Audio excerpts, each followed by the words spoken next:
আমাদের অধিকাংশ পাপ কাজ আদতে সময়ের সাথে সংশ্লিষ্ট। সময়ের গুরুত্ব না বোঝার কারণে কিংবা সময়ের নির্ধারণ অপচয় করার চূড়ান্ত ফলাফল হচ্ছে পাপ কাজে জড়িয়ে পড়া। ভাবছেন সময়ের গুরুত্ব না বোঝা কিংবা সময় অপচয় কিভাবে গুনাহের দরজা খুলে দেয়, তাই তো? ধরা যাক একজন ব্যক্তি হারাম রিলেশনশিপে জড়িত। সে আদতে যা করছে তা হচ্ছে সময়ের অপচয়। জীবনের মূল্যবান সময়গুলো সে এমন একটা খাতে ব্যয় করছে যা তার জন্য হালাল নয়।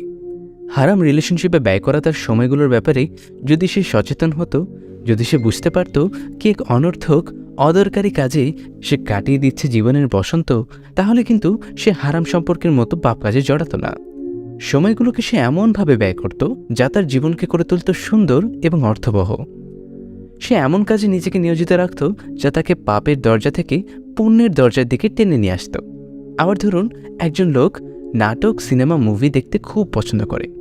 ল্যাপটপ আর মোবাইলে সারা দিন চোখ ডুবিয়ে রাখে। নিত্য নতুন বিনোদন জগতের সাথে তার আছে গভীর সম্পর্ক। এখানেও সে আসলে যা করছে তা হচ্ছে সময়ের অপচয়। সময়কে সে যথাযথভাবে মূল্যায়ন করতে পারছে না। সে ভাবছে বিনোদন তার হৃদয় এবং মনকে প্রফুল্ল করছে।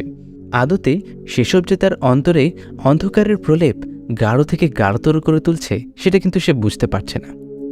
মুভি, নাটক দেখে যে সময়গুলো সে ব্যয় করে প্রতিদিন, সেগুলো যদি সে নিজের কোনো স্কিল ডেভেলপমেন্টের পেছনে কাজে লাগাতো, তার ক্যারিয়ারে কত চমৎকার একটা অর্জন হয়ে দাঁড়াতো সেটা।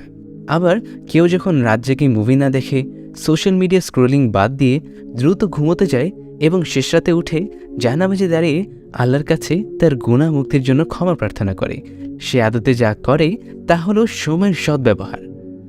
সময়ের সঠিক ব্যবহার সম্পর্কে সে সম্যক অবগত। কেউ যখন হারাম রিলেশনশিপের পেছনে সময় ব্যয় না করে নিজের পরিবার, পিতামাতা, ভাই বোন, স্ত্রী, সন্তানের সাথে সময় কাটায়, সেই সময়গুলো তার অপচয় হয় না, সেগুলো সোনালি সঞ্চয় হয়ে দাঁড়ায়। হারামে না জড়িয়ে হালালে থাকার কারণে বরং তার সওয়াব লাভ হয়। একজন ইমামের খুব ভয়ঙ্কর একটা কথা আছে। তিনি বলেছেন, সময়ের অপচয় মৃত্যুর চাইতেও ভয়ঙ্কর, কারণ মৃত্যু মানুষকে দুনিয়ার সাথে বিচ্ছেদ করায়, আর সময় অপচয় বিচ্ছেদ করায় বান্দার সাথে আল্লাহর। সূরাতুল আসরে আল্লাহ তাআলা বলেছেন, ওয়াল আসর ইন্নাল ইনসানা লাফি খুসর। সময়ের শপথ, নিশ্চয়ই মানুষ ক্ষতির মাঝে নিমজ্জিত।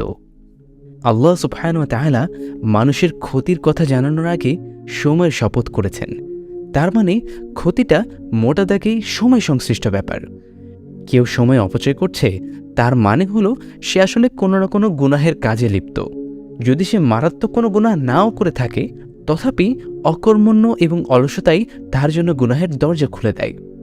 অন্যদিকে কেউ সময়ের সদ্ব্যবহার করছে, তার মানে হলো সে আসলে ভালো কাজের দিকে নিজেকে নিয়োজিত রাখছে। সে যদি আহামরি কোনো আমল ইবাদত নাও করে থাকে, তবুও কাজের মাঝে নিজেকে ব্যস্ত রাখার দরুন সে আসলে নিজেকে সামলে রাখতে পারে পাপের জগৎ থেকে, যা আসলে তার জন্য সওয়াবের দরজা খুলে দেয়। জীবনটা আসলে সময়ের সমষ্টি। সেই সময়কে কাজে লাগিয়ে আমরা কি কুড়িয়ে নেব আল্লাহর দয়া, তার ভালোবাসা, তার অনুগ্রহ, নাকি ডুবে যাব অবাধ্যতার অতলে? তা নিয়ে ভাবনার সময় কিন্তু এখনই।